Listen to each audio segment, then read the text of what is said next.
So hello everyone again. I may have to represent myself again because there were not many of us in the beginning. My name is Nune Hayrapetan. I'm the partner of GRATA International in Armenia. And today we will be discussing the issues of relocation of business to Armenia and all the other related questions. Right from the beginning, I'd like to say if you have any questions in the process of presentation, in the course of the presentation, you can leave them in the chat. We will turn to those later in the end of the presentation.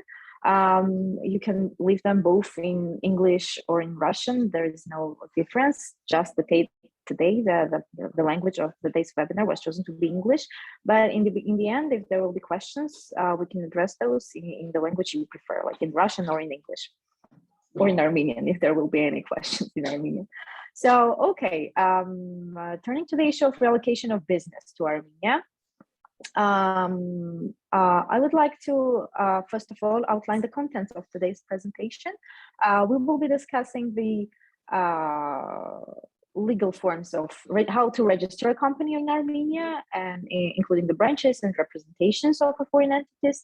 We will briefly discuss the process of registration, what are the forms, the legal forms of business organization in Armenia, etc., and all the other questions you might have in the process, briefly addressing the issues that I've already said.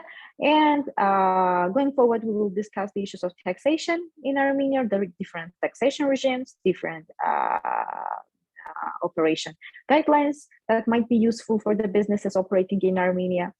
And once we have that all set out, we will also discuss the specifics of migration policy and employment of foreign citizens in Armenia, as well as types of residency and how to get those, etc. So this is what we will be doing today in the course of our presentation. Going forward, as I already said, let's discuss the legal forms of business in Armenia. Let's say you are like a business person exploring the opportunities of the country and trying to register your business in Armenia. Those forms which I've included in this slide are the most commonly used ones. This is by no means the exhaustive list. It's not. There are of course, other types of companies which you can register, but these are the basic ones, the ones that you may choose if you don't have any other specific needs. So as everywhere else, we have individual entrepreneur, LLCs, limited liability companies, or joint stock companies. So if you don't have like a complicated operation scheme, or you are an individual seeking opportunities of the country, better settle down with individual entrepreneur as a way of operations in the given country. There is no restriction for foreign citizens to be registered as individual entrepreneurs in Armenia. So both Armenian citizens and citizens of other countries can be registered as individual entrepreneurs. The registration process is quite simple for like any form of organization of business. Actually, the registration of legal entities in Armenia is quite simple. It takes 2 to 4 working days maximum if there are any discrepancies in the documents, etc. 4 working days if everything is in line with the legislation provided, or if you use the forms provided by the state authority, it may even happen in 15 minutes. But if you have any specific documentation you want to be registered, like specific charter which is not in line with the forms the legislation provides, that will take 2 working days, 2 to 4 if there are any discrepancies to be eliminated as per the state authority's instructions. So in 2 to 4 working days, you can have registered, like you can have individual entrepreneur registered. If you are a foreign citizen registering individual entrepreneur in Armenia, you might have to have the passport translated. Not might, you must have the passport translated notarially into Armenian language and submit that to the state authority. This is all for the individual entrepreneurs, nothing specific with that. You just need your passport copy, and later on, if you are a foreign citizen, we will discuss that later in the presentation as well. You will have to acquire so-called like Armenian equivalent of social security number. which gives you opportunity to be registered in the taxation system, in the electronic taxation system, and get salaries, get other payments, etc.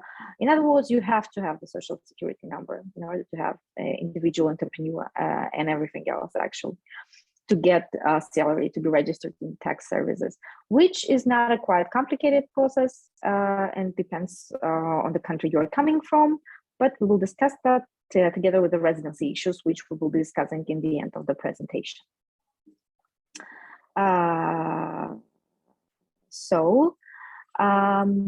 There is a question in the chat. I think we will address that shortly. And yes, you are required. You are allowed to record it. There is no problem with that.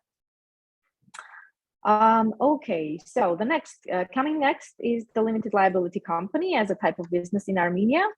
Limited liability companies are fit in for the cases when there are like a couple of individuals trying to do the business, as everywhere else, actually, right? And you're trying to organize it into a simple structure. You don't have to have like shares, different types of shares, etc. When you just want to organize a business together with your partners, and you don't have any specific needs that have to be addressed, limited liability company is the best fit. Actually, one of the, I will take it on myself to say maybe the most spread form of registration of business in Armenia is the LLCs, limited liability companies. For the registration of the limited liability company, again, no restrictions for foreign citizens. The only like additional requirement might be like the translation of all the documents, the passport, etc. You have to have a founding decision, a charter. There are charter templates to be provided by the Ministry of Justice where you are doing the registration, or if you have your charter, you can come up with your own document, edit your own document, finalize your own document, and submit it for registration. The only thing the charter has to be, of course, along with all the other documents, the charter has to be in Armenian language. In our practice, when we have foreign citizens as founders or like a foreign company as a founder, we have the charter bilingual and with the registration body of Armenia, the Legal Entities Registry of the Ministry of Justice, with no problem, without any other complications, registered the bilingual charter. So you have the Armenian version and, for example, the Russian version, the English version, whatever you have accompanying it. Registration body doesn't even like check it. It just is responsible for the Armenian text, and you can have anything along with that. No one interferes with that. You have bilingual, trilingual, anything you can do with the charter, you can do it. The important thing is that you have the Armenian version like correct in place, and everything will be registered like accordingly. Both foreign citizens and foreign companies can be founders of the limited liability companies. Another thing to be considered is if you are registering, if the founder is another company, for example, registered in another country. Let's say we have a founder which is registered in Russian Federation, company registered in Russian Federation. Along with all the other registration documents, naturally you have to have corporate documents of the founder translated and notarially verified in Armenia as well. All the documents which I'm referring to must be in Armenia in original copies, but like logistically it's organized like this. You don't have to be present in Armenia in person to have the registration completed. You can do it using power of attorney via authorized persons, authorized attorneys, or whoever else. The important thing is to have the power of attorney. For example, if we're speaking Russian Federation, power of attorney verified by the notary there, and all the other documents, for example, founding meetings, etc. All that has to be verified by the notary in the Russian Federation. And then the package of documents, the original documents, must be sent to Armenia. So when we have the package of original documents here in the country, we organize the Armenian translation of those via Notary Public, and Notary Public translates and not translates, but verifies the translation into Armenian of those documents. And those official translations are then submitted to the Legal Entities Registry of the Ministry of Justice of Armenia. That's the process logistically. The registration itself, as I already said, is not complicated. It just takes 2 to 4 working days, nothing complicated with that. In the limited liability company case, that stands 2 to 4 working days. If there will be any mismatches to be eliminated, 4, if not, it's 2 working days maximum. So about limited liability companies, you also have to submit the form of real beneficiaries. You have to keep that in mind. Real beneficiaries of the company, that's the anti-money laundering regulations, which are in place in Armenia and everywhere else. You have to submit the information on the real beneficiaries of the company, until and as much as it is required to get some physical person as the ultimate beneficiary of the company. Also, companies are required to do that starting from this year. Companies, even limited liability companies, except for those that have only physical entities as founders, are required to submit ultimate beneficiary forms yearly, at least, via the electronic system. For that, we have electronic system which you enter and submit the forms of ultimate beneficiaries of the company.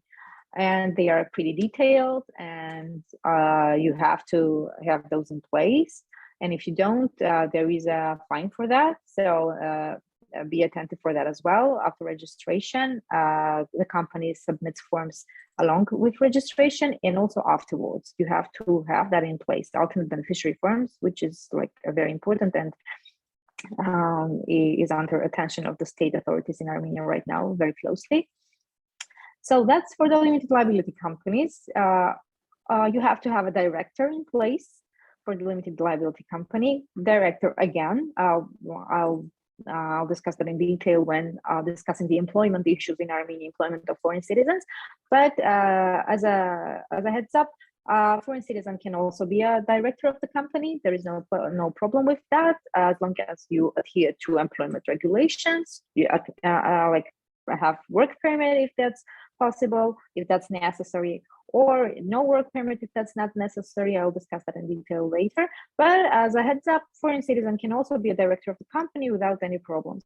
Also, as in most of the countries, you can choose another company to be the managing body of your company, which is quite widespread scheme right now in here.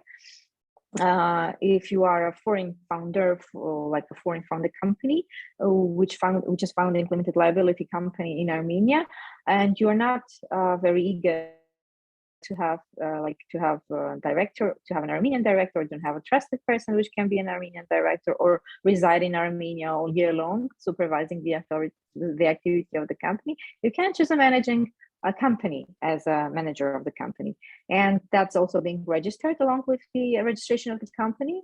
So again, no problem with that. That doesn't make the registration process any more complicated, or you just have to submit documents of the managing company along with the limited liability company founding documents, and that's being implemented in place. Nothing specific with that. Again, if you want to have a more sophisticated corporate governance scheme, or there is a plan on issuance of the shares, or that's what the needs of the businesses dictate, you can choose joint JSC, joint stock companies, to be registered in Armenia. We have 2 types of joint stock companies in Armenia: open joint stock companies and closed joint stock companies. Most of the joint stock companies are closed, as everywhere else again. If you have specific needs, as I said, for the business, and you want more sophisticated corporate governance systems along with the shareholders, etc., you might want to choose joint stock company option. As I already said, if you don't have any specific needs, because joint stock company registration process and all the further documentation and is more complicated than for the limited liability company, we would generally recommend to register a limited liability company and not a joint stock company. But however, as I said, needs of the business differ, so you might have joint stock company as an option, because that provides more place for sophisticated corporate structure. For example, you can have a shareholder agreement with the joint stock company, which you cannot have with the limited liability company. Although you still can, but that's not as sophisticated as in the case of joint stock companies. We usually make the needs assessment for the business. What are the objectives? What are they trying to accomplish via registering business in Armenia? And then we come up with the most suitable option. In the cases of the joint stock companies, the registration process of the company itself, it's again 2 to 4 working days. For the other cases, you have to also have your shares registered, registered with the brokers of Armenian Depository, which is a state body, which is another state, a state delegated the authority to Armenian Depository of keeping the shares registry. So if you have a joint stock company, in addition to the registration, you will also have to conclude the contract for the shares registry keeping of the company, and also the individual shareholders also have to have that contract in place with the shares registry, which might take another week or so. In addition to those 2 to 4 working days for the registration. Again, that's just depending on the needs of the business, but that's another requirement that has to be kept in the case of the joint stock companies. What else? With the registration of the business in Armenia comes the next step. You have to have the bank accounts opened, of course. Right now, there might be some delays in bank account openings because the banks right now are doing more like specific and more detailed, more thorough compliance checks, and you must be prepared to provide all kinds of documentation because they are requesting like anything. If you have a founder which is a foreign citizen or a foreign legal entity, you must be prepared to provide all the documentation regarding that foreign citizen, regarding that company which is a founder, corporate documentation, the lease, information on the other bank accounts, naturally, of course, and information on the individuals in question. And yet again, if there are no problems, the banks do the compliance checks and the bank accounts are open. Because in the case of registering business or individual entrepreneur in Armenia, you are considered to be an Armenian citizen, tax citizen. There is no problem with like an Armenian resident, not a citizen, Armenian resident. There is no problem with opening the bank accounts like per se, but the process is rather complicated. And as a business owner or as a person exploring that opportunity, you have to keep that in mind that the registration process might take like 2 days, but the bank account opening process might take up to a month or shorter if there are no like specific things to be checked with that company. So I think this is all for the registration process and the forms of the business in Armenia. If you have any questions regarding these like types of business activity which I described and all the information I provided regarding this slide, you can leave them in the chat. We will turn to those later along the presentation. So going forward, taxation, exciting issue for the businesses, not so exciting. First of all, I'd like to say a couple of words about the general taxation regime. Then we will explore the different like types of taxation regimes which can be explored in the context of your business in Armenia if you're doing it. So the general taxation. As a company, you pay the profit tax, of course, for the profits you have gained yearly, which is like the rate of the profit tax is 18%. If you are considered to be a value-added taxpayer, the value-added tax rate is 20%. In general, the companies with the annual turnover of more than AMD 150 million, which is about 230,000 USD, are automatically considered to be a value-added taxpayer.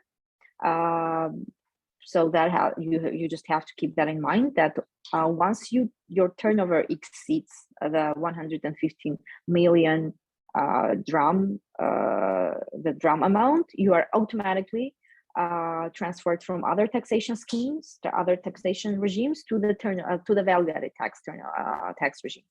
That has to be considered.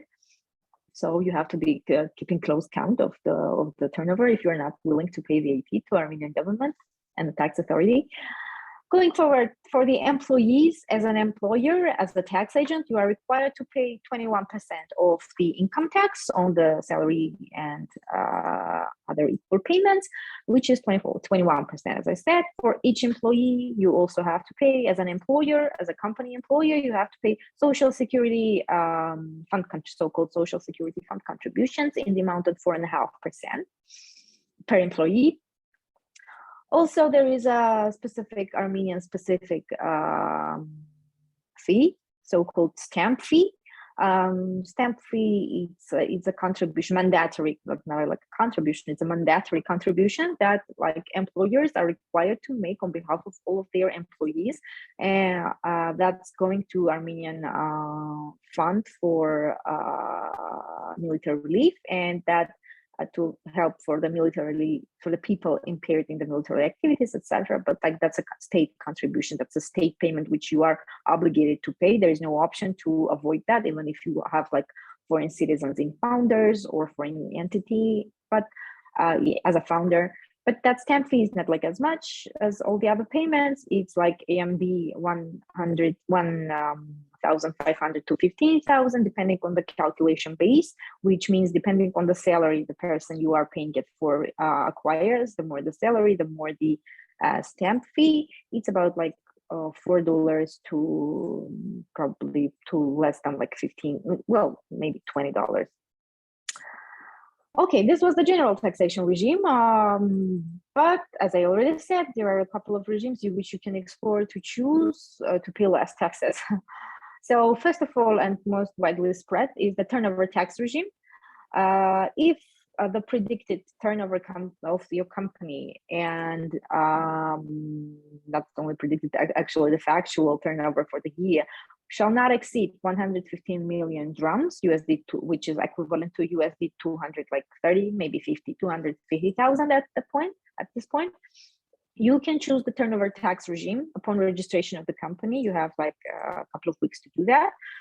You choose that regime, and you're obligated to not exceed this turnover amount. Once, as I already said, once you exceed it, you are automatically transferred from turnover tax regime to VAT tax regime. The rate of the turnover tax is 5%, so you pay it instead of VAT and profit tax. Instead of VAT, you pay it like 5% of the turnover tax, which is quite a good scheme if you are having quite a good option, if you're having the turnover of the less than 115 million, as I already said.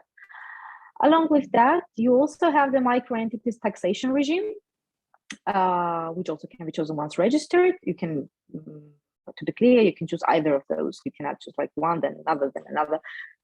You can choose it upon registration. The companies can be subject to micro entities tax regime if the company's total annual turnover does not exceed AMD 24 million drams, which is less than the turnover tax regime.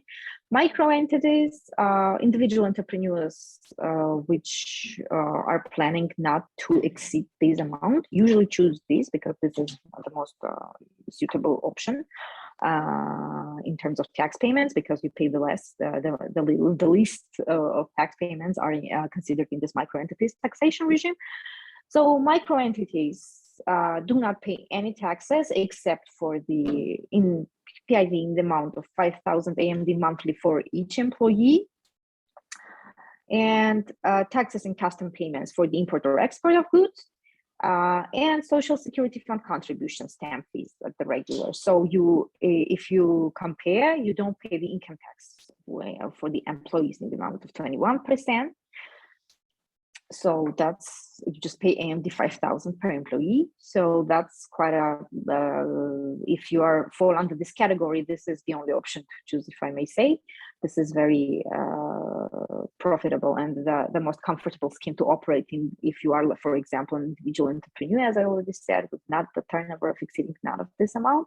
So this is the most comfortable regime. Along with all of these taxation regimes, Armenia has implemented a couple of years ago. Armenia has implemented the privileges and the tax privileges and the certification process for the companies operating in the informational technologies fields. So the field of the informational technologies, this industry is under close supervision of Armenian state, and Armenian government are doing everything to are taking measures to support the companies in the information technology sphere. Hence, we have all of these tax privileges system for the companies operating in the said regime. Let's start from the process of the certification.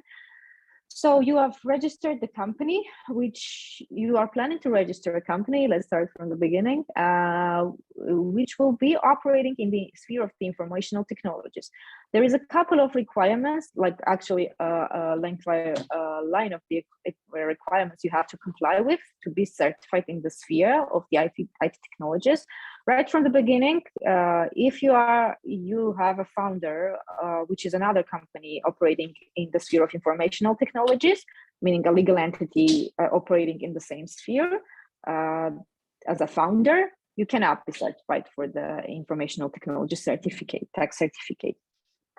Another thing is, so if you are planning to be certified, it is very important right from the beginning, right from the registration, to get acquainted with all of the requirements that the legislation provides, and so as not to go sideways in the process, have it registered and then find out that you don't qualify to be certified. So one of the most widely spread requirements, widely kept requirements, which is the most important, you cannot have another company in the sphere of informational technologies, or another individual entrepreneur in the sphere of informational technologies as a founder and or a shareholder later.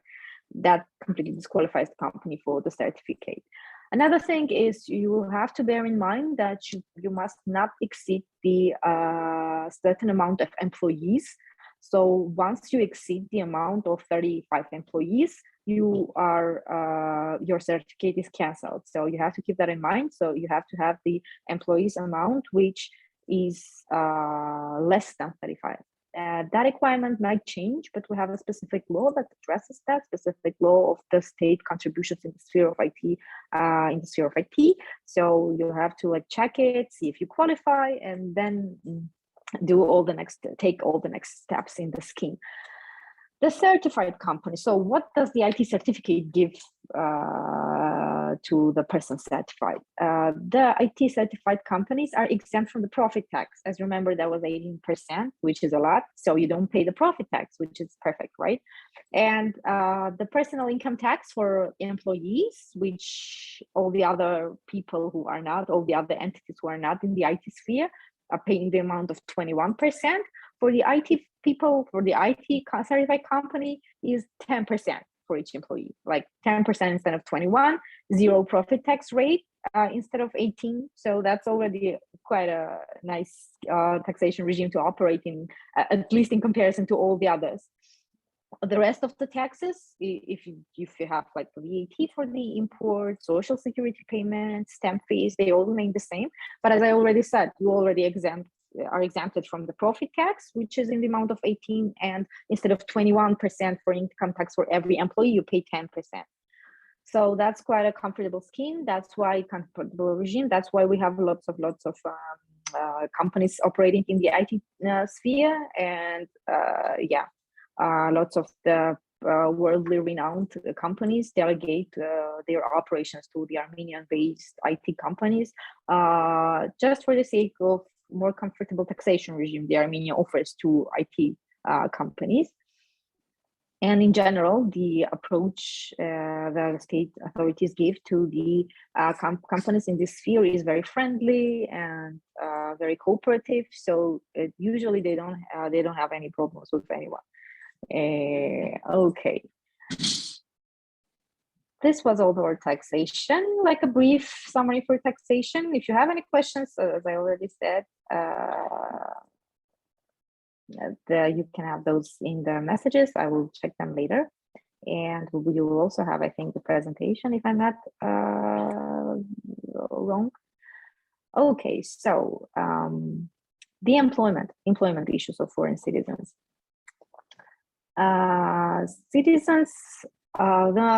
Armenia offers a not so complicated scheme for the employment of the foreign citizens as compared to other places. First and foremost, which has to be outlined like in the beginning, citizens of Eurasian Economic Union are the most comfortable to be employed in Armenia because they don't have to have, employers don't have to get employment permits for those. I'll turn to the procedure later in a couple of minutes, but like the employees who are citizens of Eurasian Economic countries, Eurasian Economic Union, which are Russia, Belarus, Kyrgyzstan, and Kazakhstan, they are exempted from the employment permit requirements, meaning in practice, the scheme is like this, that's the procedure is like this is what happens. So you want to employ like a Russian citizen, for example, a citizen of Russian Federation or citizen of Kyrgyzstan, which are entering the country based on their like internal passports or like other documents they might hold, other travel documents they might hold. Upon arrival in Armenia, the person has to get the social security number, which is not very complicated. For example, if you are, I'll give the example of the Russian citizens because that's all applies to all the others. So you can even have it in a day if you enter the country with your foreign passport, not the internal passport, but the passport for foreign travel. Which has the stamp in it stating the date you entered Armenia. You take that passport, do the copy of the passport and translation, and apply to the police of Armenia. And in a day, in one work day, you have the social security number. The important thing is to have the address, but the state authorities seldom check for the contract. Like, for example, they don't require the rent contract for the property. You can just indicate the address you're actually residing in or planning to reside in, or even the hotel address sometimes requires, sometimes certifies, but in any case, you have to have a residency address. But as I already said, no one asks, at least at the moment, no one asks you to provide a rental contract or something else, which will certify that you actually reside in that place. Now, when giving social security numbers. So in one day, or if you have entered the country with your internal passport in 5 working days, or if you entered the country with your foreign passport in 1 working day, in the case of, for example, Russian Federation citizens, you have the social security number. Social security number provides the opportunity for the employer to register the employees in the taxation system. So upon that registration and conclusion of the employment contract, you are considered as hired and as an employee of the Armenian company. With citizens of the EIEU, as I already said, you don't have to acquire the work permit. The only thing the employer has to do after that, there is a electronic system. This is always done electronically, which is quite nice. Before that, this was not like this. This is the change that has been implemented since the beginning of the current year. So you enter the freeworkpermit.am website, which is the website of the Migration Service of Armenia. I have your company, as an employer, have your company registered and then registered, or the people you have employed, the foreign citizen ones. In the cases of Eurasian Economic Union citizens, you just enter their data, submit you don't submit anything else like the passport and stuff and that contract, and the reference on the legality of residence is issued. So there is no need to have the residence card or something. There is like a reference. Well, it resembles a card, but still that's called the reference on the legality of residence in Armenia, legality of your living in Armenia. So you don't have to apply again for the migration service or et cetera, et cetera. Employer does that for you. And again, you can reside in Armenia, work in Armenia based on that reference if you are the citizen of Eurasian Economic Union. For all the other people, for all the other individuals coming to be employed in Armenia, planning to be employed in Armenia, or the companies planning to employ foreign citizens in Armenia, the process is like this. So if you are not a member of the Eurasian Economic Union, if you're not coming from that country, the employer has to acquire work permit for you. The process is like this.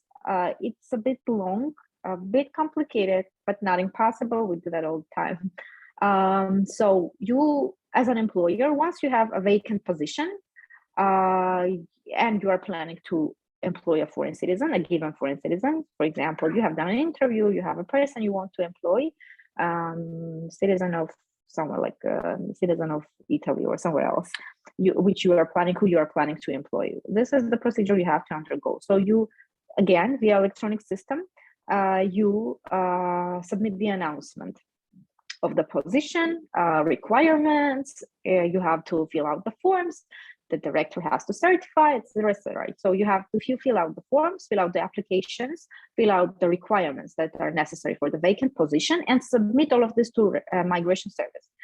Once the migration service has all this application, by law, they are obligated to check it and to check if there is an Armenian citizen that qualifies for the position that you have posted, for the vacancy you have posted. Migration service checks the database, and if they find someone of the Armenian citizenship that matches your expectations and requirements from the prospective employee, they direct the person to you. If they don't, they provide information that, for example, like, sorry, we haven't found any candidate of the Armenian citizenship to be employed, hence you already have the green light to employ the foreign citizen. So in other words, like to sum up, you can only hire a foreign citizen, which is not an Eurasian Economic Union country citizen, if there is no Armenian, if migration service certifies that there is no Armenian citizen applicant qualifying the requirements you have posted. Once you have that, again, the procedure is simple. You all done electronically. You register the person, you complete the contract, register the person, and then based on the employment permit first, a person can acquire not a citizenship yet, a residency status in Armenia, which it's the next slide. I'll tell you more specifically in details, which can be provided for the term no more than the employment is. For example, if you have a contract for 1 year, to be employed in Armenia, you will be given the 1 year residency card, 1 year temporary residency status. So employment is a base to have a residency in Armenia, but no more than the duration of the employment. Yes, and if the migration service, for example, going back a step back, if the migration service, for example, directed to you an Armenian citizen, which is in their view compliant with the requirements you posted for the vacancy, you as an employer are not required to employ them. You can, again, for valid reasons, you can decline the employment of the Armenian citizen, and you just have to justify. For example, if we are speaking of highly qualified, I don't know, a person that holds higher education in some sphere, which, for example, an Armenian citizen doesn't have, or etc. You still, there is a way to justify why you don't want the specific Armenian citizen and rather employ the foreign citizen in its place. It's just, the answer just has to be justified and in line with the Armenian legislation. So you cannot decline the employment based on race, gender, etc., etc. All the other cases are okay. So as I already said, basically employment, you can get the residency status, and residency programs in Armenia differ. So there are 3 types. If you are not a citizen and you are seeking to live in Armenia, to reside in Armenia, there are 3 options you can explore: temporary residency status, permanent, and like a special passport. Special passport is special, hence it's called the special passport. Not everyone are given those. You can be granted a special passport. I just jumped to this issue, so as all the questions are tackled. Special passport is given for the exceptional cases, once the person has exquisite contribution to the economy, to the culture, etc. of Armenia, cultural and other people are granted this passport with the specific decree of Armenian president. So yeah, that's if you are a regular person seeking to do the business in Armenia, are not planning to do very big investment all at once, you might have to explore the temporary or permanent residency status. So if you are employed in Armenia, you can get temporary residence status in Armenia, which is 1 year with the possibility of prolongation. So if you have the contract, for example, for 1 year, you are granted the temporary short-term residency status in Armenia, which can be prolonged further, just like 1 month prior to the expiry of your term, of the given term of your residence. You have to reapply, pay again the state fee, which is like about $200, and processing takes, it takes like a month, and you have the temporary residency status. Temporary residency status is also granted to the spouses, parents, son, or daughter, of course, and temporary residency status also applies if you are doing business in Armenia. For example, you're not an employee, but just a founder of the business. You can apply for the temporary status, temporary residency status as well. Then comes the permanent residency status, which is given like automatically once upon application to the foreign citizens of Armenian origin. So if you can prove that you have an Armenian nationality, you can be given like 5 years permanent residency, like on the spot. That's just it. All the others, for example, permanent residency can be also granted based on the business, based on the business activity in Armenia. So if you have a company or if you are an individual entrepreneur, in practice, you apply for the temporary short-term residency because odds are like not very high that will be granted permanent all at once. You apply once for the temporary, and the next time you have to prolong it, you apply for the permanent residency status for the 5 years. So once you have 1 year residency, then you can apply for the 5-year residency based on the fact that you're doing business in Armenia, which is like becoming founding an LLC, or joint stock, and being an individual entrepreneur. And again, the processing is the same. The list of the documents is actually the same. You just have to have the medical reference on your health condition, which is like a specific state form, which you can acquire in all the clinics in Armenia, and like passport translation, documents certifying the base of your residency in Armenia. For example, if you're doing business, the passport and visa department will require your company's documentation. If you are a spouse of someone, of course, naturally they will require the documents certifying that you're a spouse, etc., etc. All that package. You have to be present in person in Armenia to apply for the residency program, and to in a month to get it back, because that's how it works. You cannot do it via first person, as opposed to all the other procedures. This has to be done in person. And again, these are all the residency programs in Armenia, which you can be having based on the business activity you are doing, or employment in Armenia. So it's not quite complicated, as you have seen. Like the process is, again, the process for the residency programs is also not very complicated. You just the documents are available, like the forms are publicly available. You can fill them out and present to the police department, which is dealing with these cases. What happens within these 30 to 45 days when they are processing? All this documentation package is directed to different state authorities dealing with these cases. For example, to the National Security Service, police, etc., migration service. So police department, one of the days in this 30 to 45 days period, shows up at the address you have indicated to check whether you actually reside in that address. So this is the phase, this is the stage where you might actually need to have an address in Armenia and actually reside in it. For example, there were cases, they are just coming, and if you're not at home, they might ask for their neighbors, ask around whether the person lives there, etc., etc. So or show up at the employment place if the employment is the basis for the residency status inquiry. And they are implementing actual checks in this period, and it's very important to be attentive and to not miss the checks, and be present at the apartment, or have your actual number given, a phone number given to the migration service and the police department, so as they do not decline decline the residency status based on the fact that they couldn't like contact you, or they couldn't locate your address, or the address you have given were not actual address, you were not actually residing it.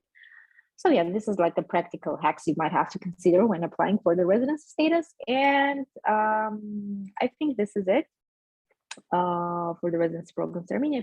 If you will look at the slide attentively like later, or you have any questions, please refer to us. I will be happy to answer those. And I think this might be it for today's presentation. Thank you all for participating. I appreciate your attention. I appreciate the time. So if you have any questions, feel free to address those in the chat. I'll address those. Thank you all.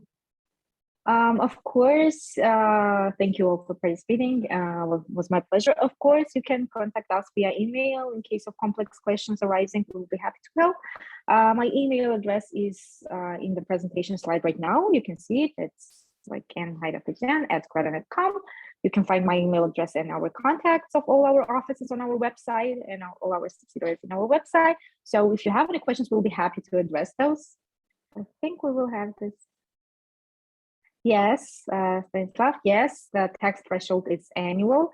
It's for the VAT and all the others. Yes, it's annual turnover. I think our colleagues later will be distributing the presentation both in English language, and if there is a presentation also, the same presentation. Okay, thank you all. If there are no questions, we can wrap it up and finish the presentations right now. So thank you all for participation. If you have any questions, please feel free to write us or call us. Thank you all. Goodbye.